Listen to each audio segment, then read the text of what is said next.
Assalamualaikum warahmatullahi wabarakatuh. Innal hamdalillah nahmaduhu wa nasta'inuhu wa nastahdihi wa nastaghfiruh wa na'udzu billahi min shururi anfusina wa min sayyiati a'malina man yahdihillahu fala mudilla lahu wa man yudlil fala hadiya lahu.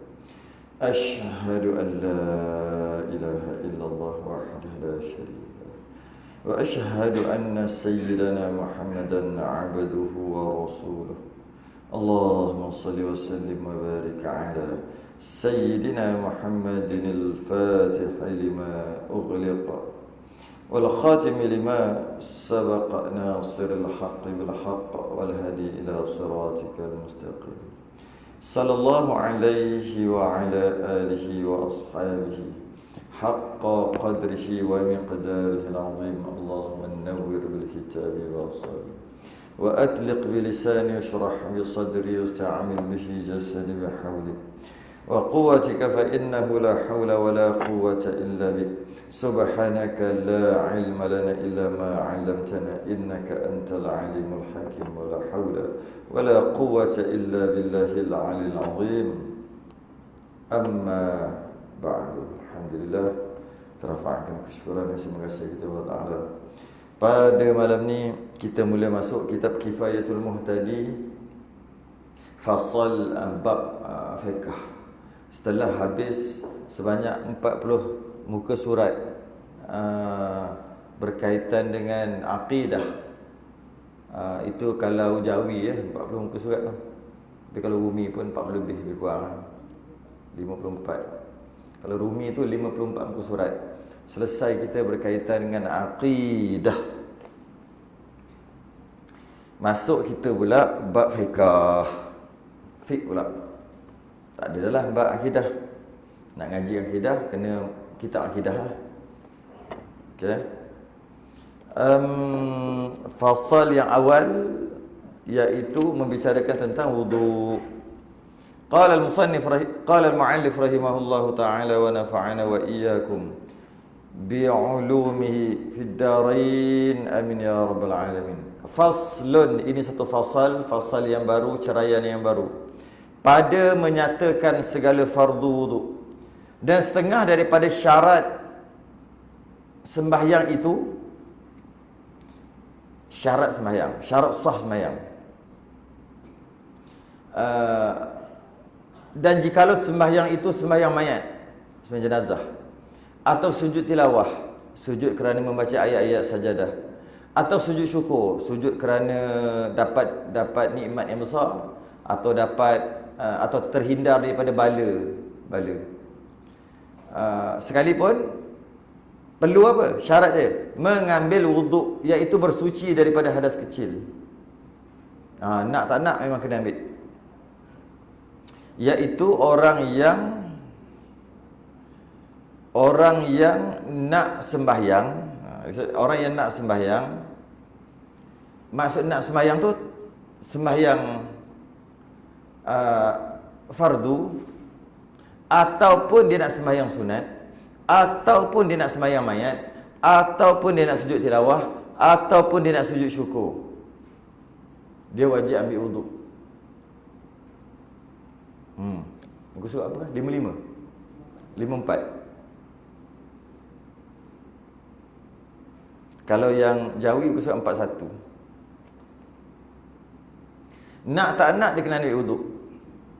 Sama ada sembahyang tu sembahyang fardu, sembahyang sunat, sembahyang mayat, sujud tilawah, sujud syukur, wajib ambil wuduk.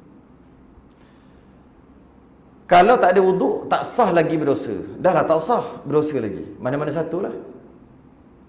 Kalau kita tengok di sini ada beberapa perkara lah yang boleh dijelaskan, iaitu sembahyang fardu, sembahyang sunat mesti ada wuduk. Tak boleh bincang lah. Tak kerti lagi ya. Sembahyang mayat. Sembahyang mayat, sembahyang jenazah ada khilaf ulama. Mazhab kita, mazhab Syafi'i, wajib. Kalau tidak, tak sah sembahyang jenazah. Tapi pada mazhab yang lain, sembahyang mayat tak wajib ada wuduk. Malah dalam mazhab Syafi'i sendiri pun pendapat dhaif pun tak wajib ambil wuduk. Sebab dia kata solat jenazah ni lebih kepada doa. Dia bukan semayang. Sebab tu dia tak ada rukuk dan sujud. Dan dia kalau kita tengok tak sama macam semayang solat jenazah. Takbir gitu aja. Itu hujah. Hujah yang mengatakan sembahyang jenazah tak perlu wuduk adalah sembahyang jenazah tu tak macam semayang. Tak macam semayang biasa. Betul tak? Kita tengok hujah mereka. Apa lagi hujah mereka? Ketika solat biasa, solat fardu, yang disunatkan menjadi imam adalah yang faqih. Yang faqih, iaitu orang yang tahu hukum-hukum hakam. Kemudian baru qari. Kemudian ada 8 peringkat orang yang afdal jadi imam. Itu sembahyang fardu. Kalau sembahyang jenazah, yang afdal jadi imam bukan faqih ataupun qari, bukan. Iaitu orang paling dekat dengan dia. Nampak? Ni yang golongan yang mengatakan solat jenazah sebenarnya bukan solat. Dia doa. Maka tak perlu wuduk. Sebagaimana doa tak perlu wuduk, solat jenazah sebenarnya bukan solat jenazah. Doa aja sebenarnya. Hujah dia yang pertama, tak macam semayang. Tak ada rukuk, tak ada apa. Hujah dia yang kedua, dari sudut afdal jadi imam, kalau sembahyang tu sembahyang berjemaah, sembahyang fardu, maka yang paling terbaik afdal jadi imam adalah orang yang faqih, yang tahu hukum hakam. Dan nombor 2 orang qari. Sedangkan solat jenazah yang paling afdal jadi imam adalah orang yang paling dekat, orang yang paling sedih. Siapa? Biasa orang cakap sebut siapa? Kalau mak meninggal, siapa yang paling afdal lah, nombor 1, yang terbaik lah. Biasa orang cakap anak. Ke biasa orang cakap apa? Anak kan? Salah. Isteri lagilah. Mengepek. Takkan perempuan. Yang paling afdal jadi imam. Ni bukan yang paling afdal solat jenazah. Solat jenazah semua solat, yang jadi imam ni. Mayat. Solat mayat lah, solat jenazah. Yang paling afdal adalah ayah. Bukan anak. Tapi kita dengar anak. Tidak. Anak nombor 2. Ayah nombor 1. Kalau dia ada ayah lagi lah. Kalau tak ada ayah, anak lah nombor 1. Sebab bila kematian anak, bila kematian berlaku, yang paling sedih adalah ayah, baru anak. Bukan anak nombor 1, tidak. Ayah dulu. Jadi ayah paling afdal sekali. Jadi memandikan jenazah ayah, bukan anak juga. Cuma anak tolong sekali lah. Cuma yang ketuanya ayah, bukan anak. Tapi kita biasa dengar anak sebab dah tak ada ayah dah. Kita ayah kita meninggal lama dah, sebab tu anak. Tapi jangan ingat anak tu nombor 1, tidak. Anak tu jadi afdal, terbaik dia memandikan dan menyembahyangkan kerana kita dah tak ada ayah. Si mati dah tak ada ayah. Kalau si mati ada ayah, anak tepi. Anak tolong-tolong aja.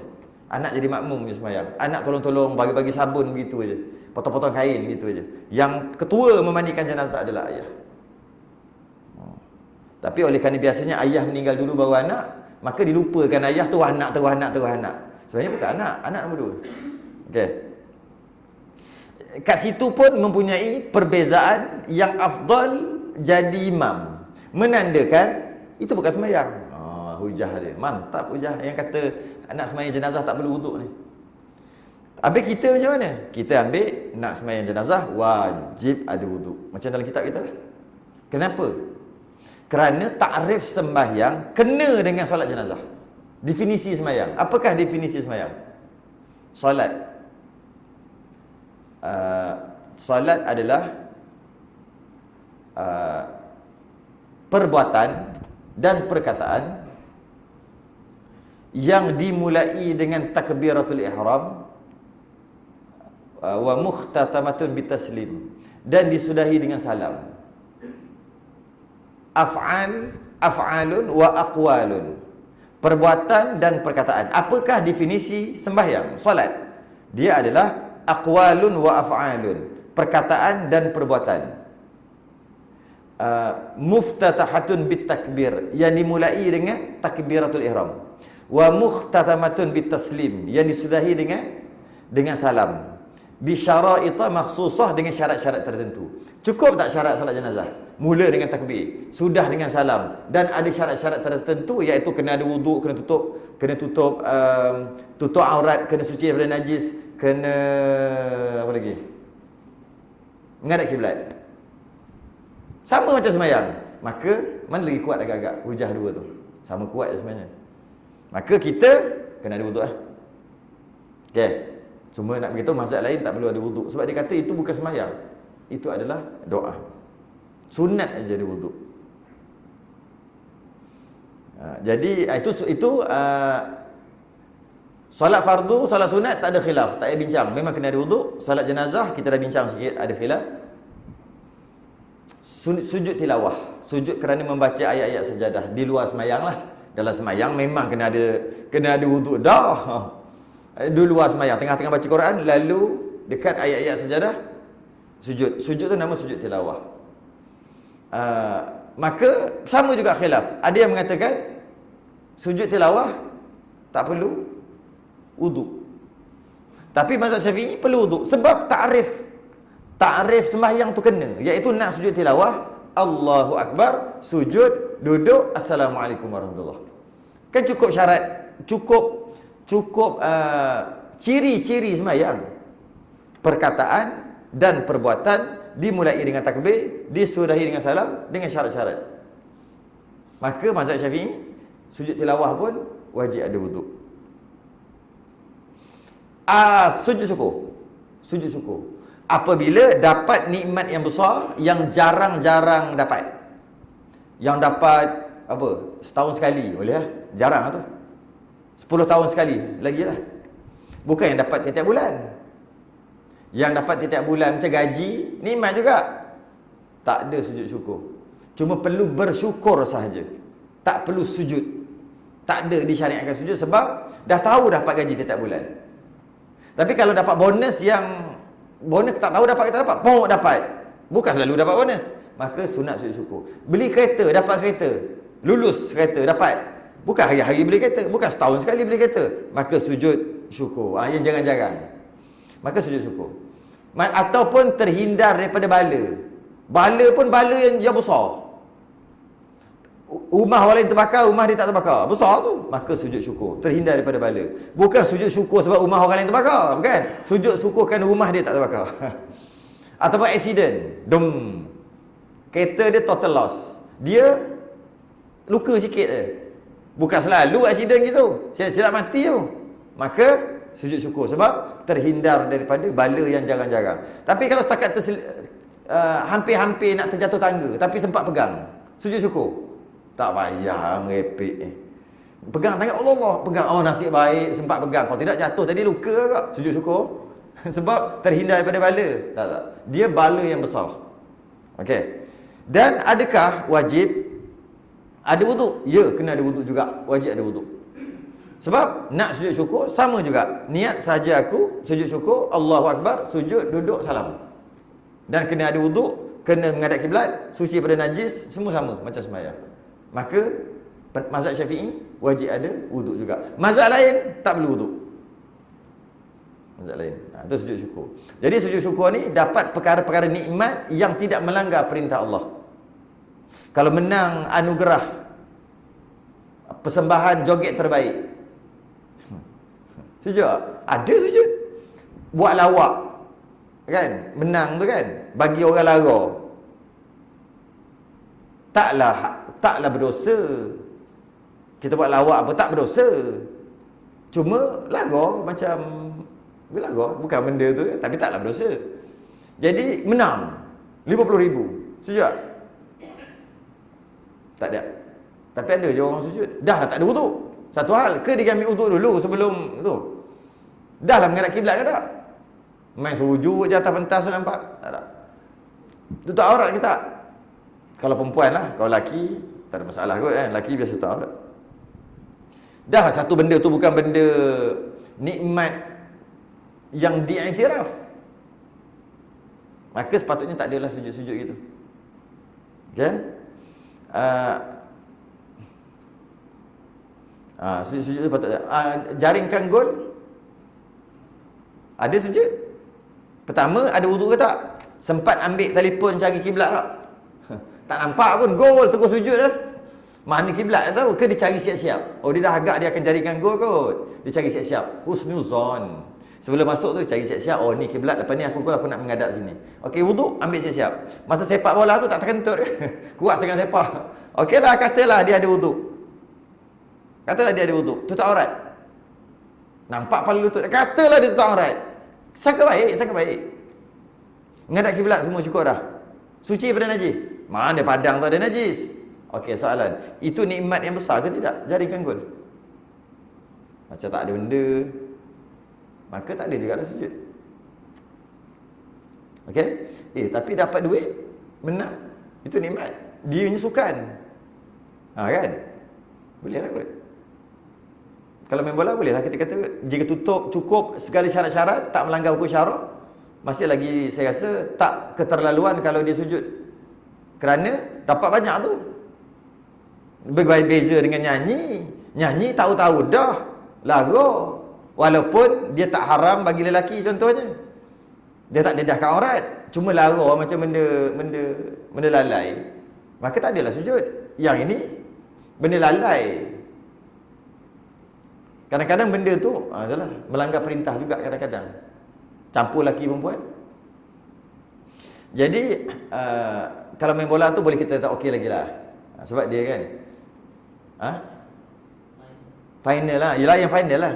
Yang tak final pun okey juga. Dia peluang untuk ke atas lagi. Masih lagi tak keterlaluan lah. Cuma ada wuduk tak? Itulah. Habis kalau lawan dengan negara-negara Afrika, rambut keriting tu, kulit gelap. Oh, dia mazhab Maliki. Mazhab Maliki tak perlu wuduk. Kita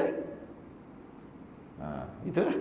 Macam mana pun ada khilaf, kita kena kata ada khilaf. Sujud syukur tanpa wuduk pun dia haruskan pada mazhab lain. Mazhab Syafi'i je mesti ada wuduk. Khilaf kena cakap khilaf. Okey, tak boleh kerah satu je. Mesti kena mengambil wuduk, iaitu bersuci daripada hadas kecil. Dan adalah segala rukun wuduk itu 6 perkara. Rukun wuduk 6 perkara. Orang dulu cakap 4 basah, 2 kering. Wuduk 4 kena air, 2 tak boleh kena air. Yang boleh kena air yang diambil daripada Quran. Ya ayyuhallazina amanu idza kuntum ila shalah faghsilu wujuhakum. Wahai orang beriman, nak sembahyang basuh muka, kena air. Wa aydiyakum ilal marafiq, basuh tangan sampai siku, kena air lagi. Wamsahu bi ru'usikum, sapu kepala, kena air lagi. Wa arjulakum ilal ka'bain, dan kaki sampai pukul lali, kena air juga. 4 ni basah, kena air. Dan niat dan tertib diambil daripada hadis, maka dia tak kena air, dia kering. Jadi wuduk, rukun wuduk ada 4, ada 6, 4 kering, 2 basah. Orang dulu cakap. Kalau niat diambil pada hadis, innamal a'malu binniyat. Setiap amalan mesti ada niat. Maka wajib niat ketika wuduk. Tertib ambil ibda' ma bada Allahu bih. Mulakanlah dengan apa yang Allah mulakan dahulu. Iaitu tertib. Allah mulakan farsilu wujuhakum dalam Quran, basuh muka. Maka basuh muka dulu, tangan, kepala kaki, ikut turutan ayat Quran tu. Itu 6 mazhab Syafi'i itulah. Itu mazhab Syafi'i. Okey, 6 perkara, 4 basah, 2 kering. Yang pertama niat, yang kering dulu, yang tak kena air. Niat puas jiru, takkan basah. Orang basah, niat takkan basah. Sebab niat dia bukan dekat orang, dia dekat lintasan hati. Niat apa?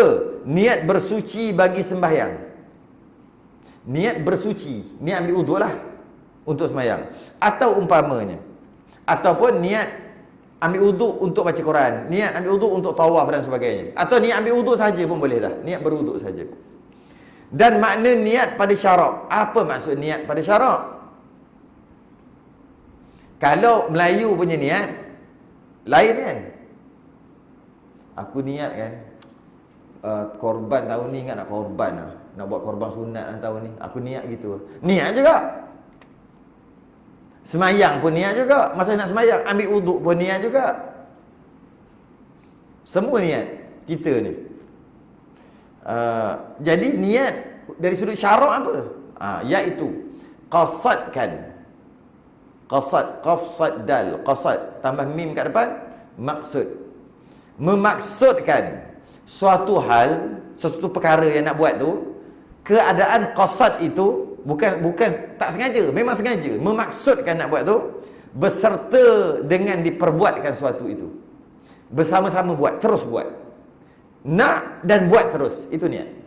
Jadi maknanya ayat yang saya sebut tadi bukan niat lah. Aku niat kan, tahun ni nak buat korban sunat lah. Aku niat gitu lah. Itu bukan niat lah. Sebab apa? Niat adalah, tengok tu, nak buat sesuatu ibadah dan beserta dengan diperbuat. Terus buat. Ada tak korban? Tak ada. Nanti. Itu bukan niat. Itu bahasa syarak dia panggil azam. Tapi orang Melayu panggil niat juga. Apa ni, nak balik kampung tak? Raya nanti. Niatnya nak balik. Niat juga. Semua niat. Hukum maksud syarak, niat nak buat terus. Itu pun niat. Kalau nak tapi tak buat, namanya azam. Azam nak saja tapi tak buat lagi. Dan azam pun dah jadi bahasa Melayu. Jadi aku berazam nak korban sunat nanti. Gitu. Aku berazam nak balik kampung raya tahun ni. Tapi kita sebut niat juga kadang-kadang. Salah lah dari sudut syarak. Tapi dari sudut bahasa sebut ajalah. Bukan berdosa pun, cakap je. Okay. Jadi niat adalah qasdu syai'in muqtarinan bi fi'lih. Qasad nak buat satu perkara, memaksudkan, bukan tak sengaja, memang sengaja nak buat satu perkara dan terus buat. Okey. Maka niat wuduk. Maka niat wuduk itu misalan, dia bagi contoh, iaitu bahawa mutawaddi'un, itu orang yang berwuduk itu menghendakkan dengan membasuh anggota wuduk. Itu anggota wuduk yang pertama tu bagi wuduk itu bersuci bagi sembahyang. Sama cerita. Dia nak kata, maka contoh niat itu orang yang nak berwuduk belum lagi nak berwuduk tu, dia nak basuh anggota wuduk. Anggota wuduk yang pertama lah, iaitu muka. Buat apa nak basuh muka? Sebab nak wuduk untuk sembahyang. Daripada awal membasuh anggota wuduk, maksudnya awal-awal tadi basuh muka hingga selesai. Itulah niat.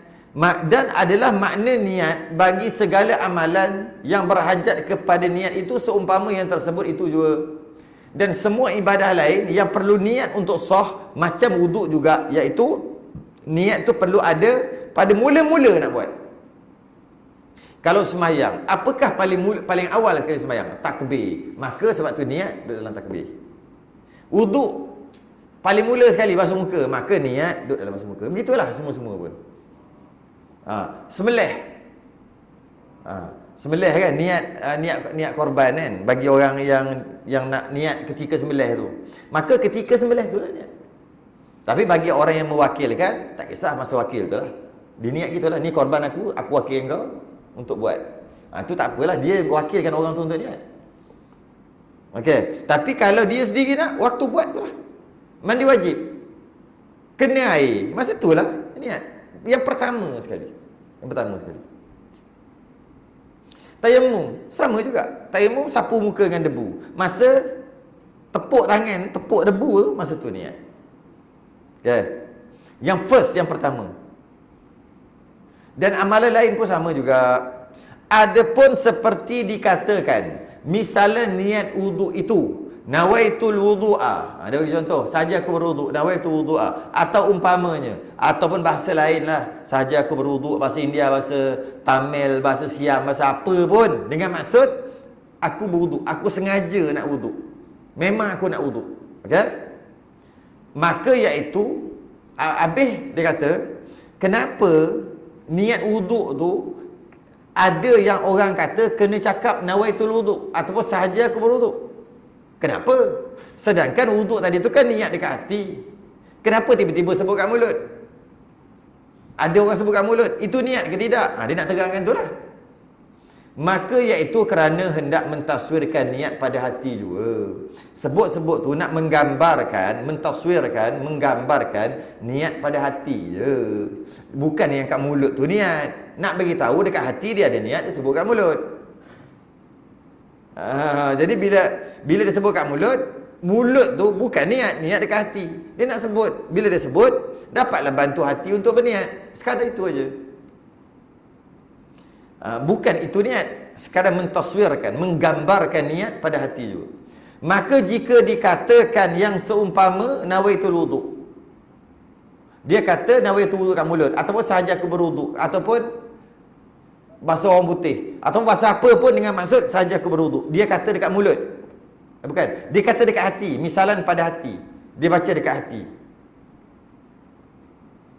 Bukan, misalan pada hati, dia baca dekat mulut, maka dikatakan kat mulut lah.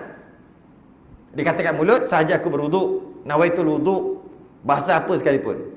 Yakni dilakukan segala hurufnya juga. Semua huruf, sahaja aku berwuduk, nawaitul wudu'a. Satu-satu dia sebut. Maknanya semua huruf. Tapi dia sebut, cakap, bukan kat hati. Yakni dilakukan segala hurufnya juga. Dan tiada jatuh pada hati. Dekat hati dia tak jatuh langsung, tak ada niat, tak ada lintasan menghendakkan bersuci bagi semayang. Tak niat pun nak wuduk, tapi kan mulut je sebut. Tiada sah wuduknya. Tak salah wuduk. Sebab yang nak dekat hati, bukan kat mulut. Dia sebut kat mulut, hati tak ada. Tiada sah wuduknya. Dan dikiaskan niat segala amalan yang demikian juga. Amalan-amalan pun sama juga. Dia sebut kat mulut sahaja aku mandi wajib, dekat hati dia tak nak mandi wajib pun, tak jadi mandi. Yang nak dekat hati tu, bukan kat mulut. Mulut tu bantu aja. Okay. Maka tiada sah wuduknya, dikiaskan niat segala amalan atas yang demikian juga.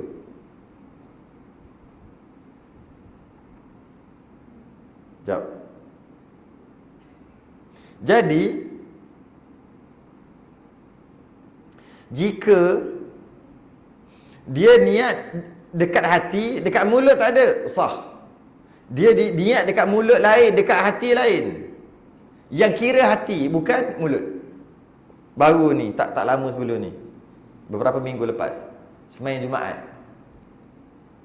Masa sembahyang Jumaat, imam dia baca usalli fardal, dia baca pula mic dekat mulut, dia baca slow pun bunyi lah juga. Patut usalli tu dia diam, tutup lah sikit, kecoh kejap. Usalli fardal jum'ati arba'a raka'atin. Imaman lillahi ta'ala, habis kan, cukup dah. Yang nak ceritanya arba'a raka'atin. Saja aku solat Jumaat 4 rakaat. Kecoh lah kejap. Sekarang ni tukar mulut, dia buat apa? Dia buat dua, maknanya kat hati dia dua. Kat mulut tu bukan niat. Habis dia niat 4. Bukan, kat mulut tu lafaz saja. Yang nak dekat hati, bukan kat mulut. Kalau dekat mulut 4, dekat hati 2, 2 lah. Kalau kat mulut kata nak, ada juga jadi. Dia niat nak sembahyang Zuhur tapi dia niat asar. Usalli fardal asri, tapi nak sembahyang Zuhur. Usalli fardal asri 4 rakaatin. Ada Allah Ta'ala, Allahu Akbar. Lepas dia sembahyang tu baru dia teringat, aku tadi niat asar, sedangkan nak sembahyang Zuhur. Bukan, dia niat Zuhur, mulut dia sebut asar. Hati dia apa? Hati Zuhur lah. Sebab bahasa Arab bukan kita cakap hari-hari. Dia usalli fardu asri, berantai aje lah. Dalam hati dia Zuhur, tapi dia sebut asar. Sah aje. Kalau mulut usalli fardu zuhri, tapi niat dalam hati asar, tak sah juga sembahyang dia kalau dia nak sembahyang Zuhur. Ya naknya hati, bukan kat mulut. Mulut tu bantu aja. Itu pun kalau membantu. Kadang-kadang mulut tak membantu pun. Kalau tak bantu, tak sunat lah. Dah tak bantu. Kalau membantu hati, maka sunat. Melafazkan dekat mulut. Niat ni, dia macam echo. Niat. Echo. Bukan echo. Echo. Apa echo? Bahasa Melayu? Gema. Gema. Macam kita menjerit dalam gua. Oi! Bunyi dia. Woi, woi, woi, woi, woi, woi. Kan? Gema, echo. Jadi, bila kita sebut sahaja aku berwuduk. Dia ada sahaja aku berwuduk, sahaja aku berwuduk, sahaja aku slow. Kita pun masa tu niat, pop masuk terus. Senang. Sahaja aku solat fardu subuh. Sebut kat mulut. Kemudian dia ada dalam kepala dia ada. Sahaja aku solat fardu subuh makin slow. Masa tu kita niat, sub Allahu akbar, masuk. Sebab tu disunatkan berlafaz jika membantu. Tapi kalau tak payah usalli, tak payah nawaitu, terus masuk, buat apa nak usalli? Nak bantu benda. Okey. Dan hukum niat itu wujub, wajib, dan tempatnya ke hati. Hukum niat tu wajib, tempatnya dekat hati, lintasan hati. Kalau orang belah tani sana, dia kata silauan hati. Silaukan dekat hati nak sembahyang isyak. Silaunya mana? Lintaskan dekat hati nak sembahyang isyak. Cukup lah. Tak boleh payah sangat. Usalli fardal isyak. Tak boleh juga bahasa Melayu sahaja aku solat fardu isyak. Lepas tu sahaja aku solat fardu isyak dalam kepala ni. Allahu akbar. Sus masuk niat. Dia bantu aja. Macam apa, sekadar membantu kerana gema tadi tu disebut kat mulut tu. Kita pun ambil, masuk kat hati. Ambil tu masuk kat hati. Dia soalan macam ni tau. Kita nak pergi kedai, nak beli barang-barang, adalah isteri dia dah listkan barang, 5 barang nak pergi beli kat kedai. Kita ajak lagi lah pergi, kita ambil list tu, kita simpan, letak kat atas meja. Lepas tu lupa. Tapi ada lagi kat situ, lupa. Bila kita tengok tu, terus kan? Tu kena pergi tu. Tengok, sup. Jadi kena tengok dulu. Baru dia mari nak tu. Kalau tidak, tak mari nak, kena tengok dulu. Itu dari sudut pandangan. Ataupun kita dengar dekat radio. Tuan-tuan dan puan-puan, jika nak pergi keluar, nak pergi ke kedai ke ataupun nak pergi kedai, teringat. Masa dengar tu, sup mari nak pergi. Okey. Begitulah bila kita kata sahaja aku solat fardu subuh. Sahaja aku solat fardu subuh ada. Lepas tu kita pun dengar balik yang gema yang kita baca tadi. Sup kita ambil. Masuklah nanti terus. Mudah. Okey. Hukumnya dan hukum niat itu wajib dan tempatnya dekat hati. Dan masa je pada permulaan perbuatan. Masanya pada first kali. Apa-apa ibadah yang nombor 1 lah. Kalau wuduk ketika basuh muka, kalau sembahyang ketika takbir yang first kali. Dan kaifiatnya, caranya berlain-lain sekira berlain-lainan ibadah. Kalau tengoklah ibadah apa yang nombor 1. Kalau wuduk, masa basuh muka. Kalau sembahyang, masa takbir. Okay? Kalau mandi wajib, mana-mana bahagian. Muka ke kepala ke mana-mana saja. Janji kena kulit je, dah boleh niat. Okey. Jadi macam mana nak mudahkan niat? Macam mana nak mudahkan niat? Tok guru dulu ajar untuk memudahkan niat ni. Termasuk juga untuk khusyuk dalam sembahyang, termasuk juga untuk menghindarkan daripada terlupa rakaat. 3 benda. Nak mudah masuk niat, nak khusyuk dalam sembahyang, dan nak terhindar daripada lupa rakaat. Senang aja. Bukan susah pun. Cakaplah senang, buat susah. Tunggu sembahyang. Jangan buat apa-apa. Baca Quran pun jangan, zikir pun jangan, tunggu semata-mata. Buat apa ni? Tunggu sembahyang. Tunggu. Yang boleh hanya sembahyang aja. Sementara nak tunggu, tak boleh baca Quran. Ini bukan tak bagi berdosa. Nak kata macam mana nak dapat khusyuk, macam mana nak dapat mudah masuk niat, macam mana nak elakkan lupa rakaat 3-4. Okay? Jadi dia kena tunggu sembahyang. Dia hanya boleh buat sembahyang je ketika menunggu tu. Kalau kita kan, dia nak tunggu berapa minit? Berapa kita sanggup tunggu sembahyang? Tunggu termenau. Buat apa ni? Nak sembahyang asar. Yalah pukul 5 dah ni. Sembahyang kat rumah lah kata, kat rumah kan. Nak sembahyang asar. Pukul 5 nak sembahyang 5 suku. Habis dia buat apa ni? Tunggu. Tunggu apa? Tunggu sembahyang. Tunggu. Kita letaklah kita punya kadar sendiri. Lagi lama, lagi bagus. Bagus apa ni? Untuk mengelakkan lupa rakaat, untuk dapat khusyuk, untuk senang masuk niat. Kita kata khusyuk, ya khusyuk sembahyang kita. Try tunggu-tunggu. Menang tunggu je kat sejadah 5 minit lah. Jangan baca Quran, jangan zikir, jangan buat apa. Kalau nak sembahyang, kalau nak sembahyang aja. Tunggu 7 minit. 15 minit kita ambil, ikut kita lah, kita nak letak berapa. Lagi lama lagi bagus. Cukup 5-15, tunggu 15 minit lah. Allahu Akbar. Masuk terus. Tak payah usali. Mana tak masuk, mu tunggu 15 minit tak. Takkan tiba-tiba je Allah pula. Dah tunggu punya dah lama. Dan terus khusyuk. Contohnya kita tunggu buka puasa. Lagi 10 minit. 7 minit. Lambatnya. 4 minit. 2 minit setengah. 30 saat. Masuk. Puak makan khusyuk. Tak tengok kiri kanan dah. Begitulah perumpamaan dia. Bagi orang yang susah nak khusyuk, bagi orang yang selalu lupa rakaat, jangan buat-buat benda, buat apa-apa. Walaupun baca Quran, buat apa? Pup, Allahu Akbar. Jangan gitu. Maka dia akan tetap juga 3-4, tetap juga payah nak khusyuk, sibuk duk berangan benda lain, tetap juga kalau yang jenis susah nak masuk ni, susah 2-3 kali takbir. Kalau yang senang tak apalah takbir tu. Kalau yang senang masuklah yang 2 lagi tu. Cuba tak percaya. Okeylah, kalau macam tu sembahyang terpaksa lambat sikit lah. Tunggulah sebelum masuk waktu. Kenapa tunggu dah masuk waktu? Lagi 15 minit nak masuk waktu. Termenung dah kat sini. Kejap tak bilang lagi. Buat apa ni? Tunggu sembahyang.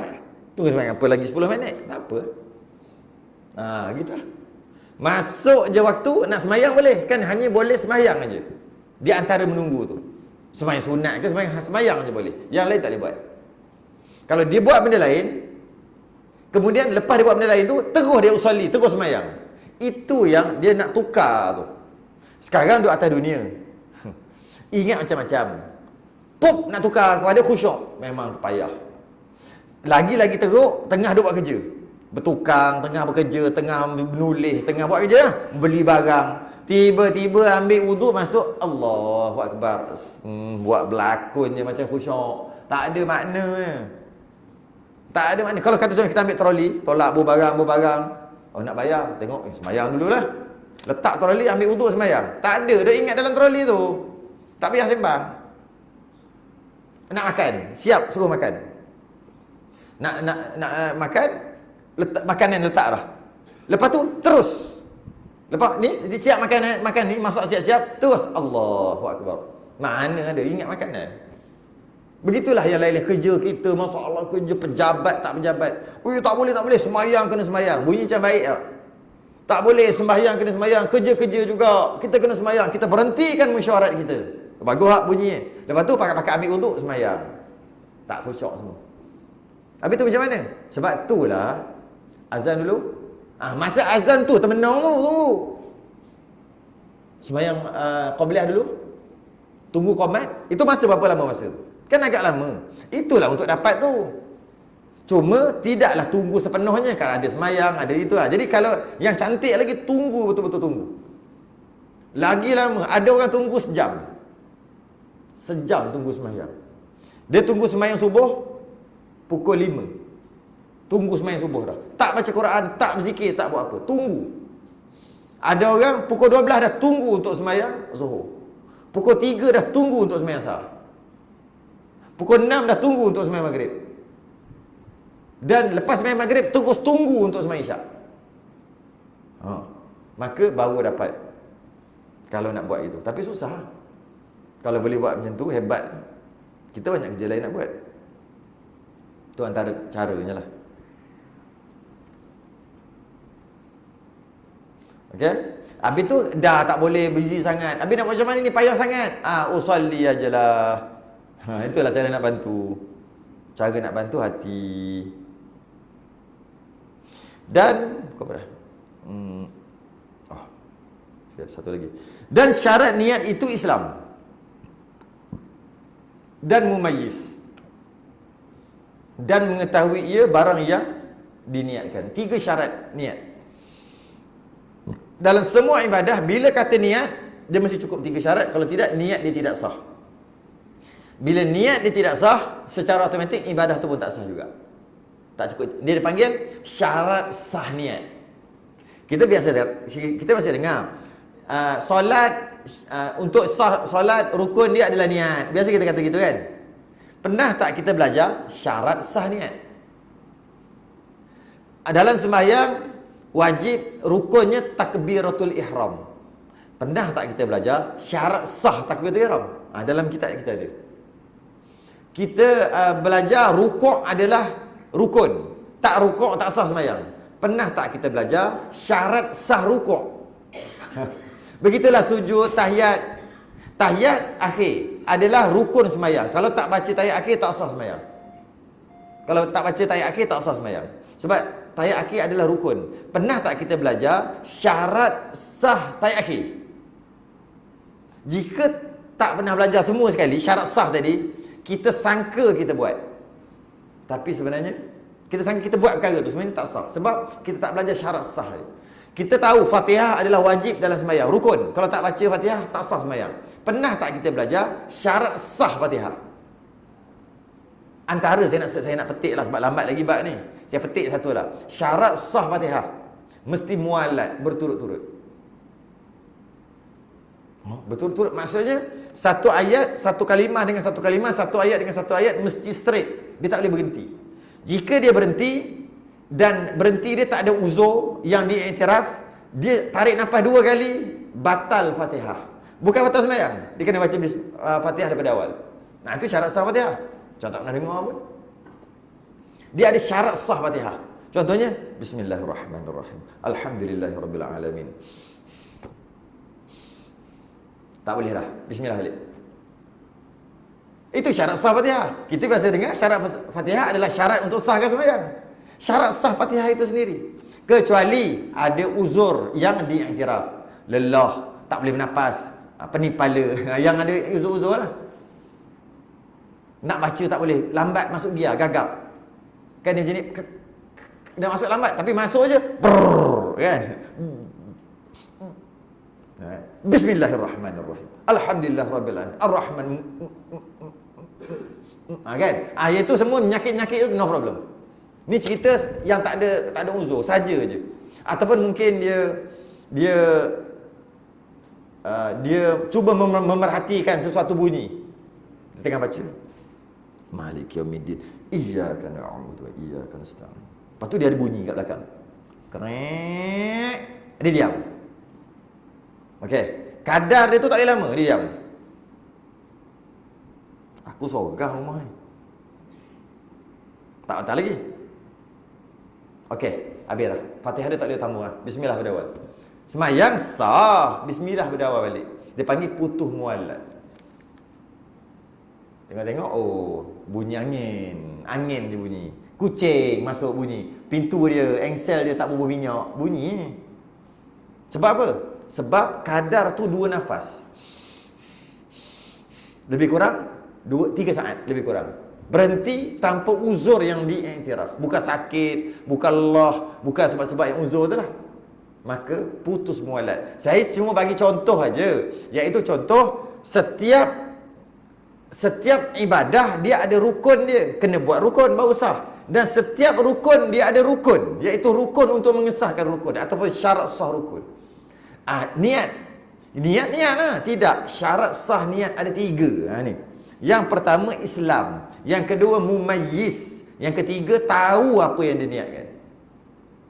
Jika tak ada tiga ni, niat dia tidak sah. Contohnya dia orang kafir. Sebab tu dia semayang tak sah, puasa tak sah. Sebab tu memerlukan niat. Tapi kalau orang kafir buat sesuatu yang dapat pahala tapi tak wajib niat, maka orang kafir boleh buat. Tak wajib niat untuk sah, maka orang kafir boleh buat. Kalau perkara itu dapat pahala kalau buat, perlu niat untuk sah, orang kafir buat tak sah. Sebab nak niat mesti Islam. Contoh mandi jenazah. Mandi jenazah tak wajib niat dan dapat pahala. Kalau orang kafir memandikan jenazah, sah. Sebab apa? Sebab mandi jenazah tak wajib niat, maka orang kafir pun boleh buat. Mewudukkan jenazah sunat, memandikan jenazah wajib. Tapi niat sunat aja. Niat memandikan jenazah sunat. Memandikan jenazah wajib, niat memandikan jenazah sunat. Okey, mewudukkan jenazah sunat. Niat mewudukkan jenazah wajib. Ke pening ah? Memandikan jenazah kan wajib, fardu kifayah. Mandi jenazah wajib. Niat memandikan jenazah, saja aku memandikan jenazah ini, sunat aja. Lepas tu, lepas dah habis tu, dah kapan-kapan nak tanam, Allah tadi lupa wudukkan, sah? Boleh tak tanam? Boleh, sebab wudukkan jenazah sunat aja. Tapi nak wudukkan jenazah wajib niat. Sebab wudukkan wajib niat. Maka kalau orang kafir memandikan jenazah tak ada masalah. Sebab memandikan jenazah tak wajib niat, maka orang kafir pun boleh buat. Sebab syarat sah niat Islam, memandikan jenazah tak wajib niat, maka orang kafir pun mandikan jenazah. Tiba-tiba dia mewudukkan jenazah itu, tak sah. Wuduk yang tak sah, mandi sah. Jadi nak mewudukkan jenazah orang Islam. Tapi kalau tak buat pun sah dah kan, sebab kita mandi, bukan hanya wuduk. Dan syarat niat itu Islam. Dan mumayyiz, dia dapat beza, membezakan baik buruk. Mumayyiz lah, dapat membezakan. Dia bukan jadi macam tak boleh beza, macam sindrom Down ke. Dia tak boleh beza najis, tak boleh beza baik buruk, tak boleh beza bahaya tak bahaya, tak boleh beza kan. Maka dia tidak mumayyiz. Dan dia kena tahu apa yang dia niatkan. Ada orang dia bawa anak dia yang umur 3-4 tahun pergi tawaf, buat umrah. Dia bawa adik-beradik dia yang OKU, bukan OKU, yang gila, bukan OKU sekadar mungkin cacat apa kan, tak, yang gila buat umrah. Semua tu tak boleh. Baby umur 2 tahun, 3 tahun nak buat umrah tak boleh. Sebab wajib niat. Kan umrah wajib, nawaitul umrata wa ahramtu biha lillahi ta'ala. Kan dia wajib niat. Maka budak tak boleh. Jadi kalau nak buat juga macam mana? Mak atau ayah dia penjaga, dia wajib niat untuk dia. Boleh bawa budak untuk buat umrah untuk dia. Boleh. Tapi yang niatkan dia tu siapa? Dia penjaga. Dia sendiri tak boleh niat sebab dia tidak mumayyiz. Tapi pahala dia mana ada? Sebab dia budak lagi, dia mana ada kawan, dapat pahala kan juga. Dekat penjaga dia, mak ayah dia. Yang gila ke? Orang gila, adik-beradik nak bawa pergi untuk buat umrah ke apa, yang kena niat yang penjaga dia lah, orang lain lah kena niat. Sebab wajib mumayyiz. Macam tu juga yang dah nyanyuk tu tak mumayyiz dah. Nak bawa juga sebab dia teringin nak pergi Mekah. Kami ni bukan orang senang, orang susah. Bila dah nyanyuk umur 90 dah, nyanyuk tahap 4, najis tak najis tak kira dah. Baru ada duit sikit, bawa lah dia punya niat dia, keinginan dia, bawa juga. Boleh buat umrah? Mana boleh? Kalau nak buat juga, orang lain kena niat untuk dia. Okey. Berhenti kat mana? Berhenti dekat sikit lagi. Dan maksud dengan niat itu, apa tujuan niat? Niat ni untuk apa? Membezakan antara ibadah dan adat. Dengan niat ibadah, dengan niat jadi ibadah. Tak ada niat jadi adat. Contoh dia bagi, maka serta duduk dalam masjid ni misalnya kerana i'tikaf. Niat je nawaitul i'tikaf fi hadzal masjid lillahi taala. Atau kerana mengambil senang. Ataupun takkan nak diri lengoh duduk maka jika ada niat i'tikaf pada awalnya, hasil i'tikaf. Kalau tidak, tak dapat. Kenapa datang masjid? Nak semayang. Dah semayang belum tadi? Dah semayang maghrib. Lepas ni nak semayang isyak. Sekarang duduk dulu dengar kuliah, maka tak dapat pahala i'tikaf. Dapat duduk. Itu lah. Bezanya niat aja. Aku duduk ni i'tikaf. Atau baca je lah, nawaitul i'tikaf fi hadzal masjid lillahi taala. Ataupun aku duduk ni i'tikaf. Aku nak i'tikaf. Maka dapat pahala. Dia duduk sini dengan niat i'tikaf. Kawan dia duduk juga. Dia dapat pahala i'tikaf. Kawan dia tak dapat pahala i'tikaf walaupun sama-sama duduk. Sebab niat membezakan antara adat dengan ibadat. Berdiri tak dapat pahala apa-apa. Berdiri dengan niat nak sembahyang, dapat pahala. Allahu Akbar, dapat pahala. Duduk tak ada niat, tak dapat apa-apa. Duduk dengan niat apa? Duduk di antara dua sujud sembahyang, dapat pahala. Jadi niat adalah untuk membezakan di antara ibadah dan adah. Ibadat dan adat. Sebab tu perlu niat. Okey? Cukup dah, sampai dah stesen dia. Dan setengah daripada lafaz niat itu nawaitul wudu' dan setengah daripada lafaz niat iaitu seumpama berkata nawaitul wudu' atau nawaitul fardhu wudu', artinya sahaja aku mengambil fardu wudu'. Nawaitu taharata lis-salati, sahaja aku bersuci bagi sembahyang. Nawaitu raf'al hadasil asghar, sahaja aku mengangkat hadas kecil. Akan datang awal insya sekarang ni. Tangguh dulu, kita sudah dengan tasbih kafarah dan suratul subhanakallahumma.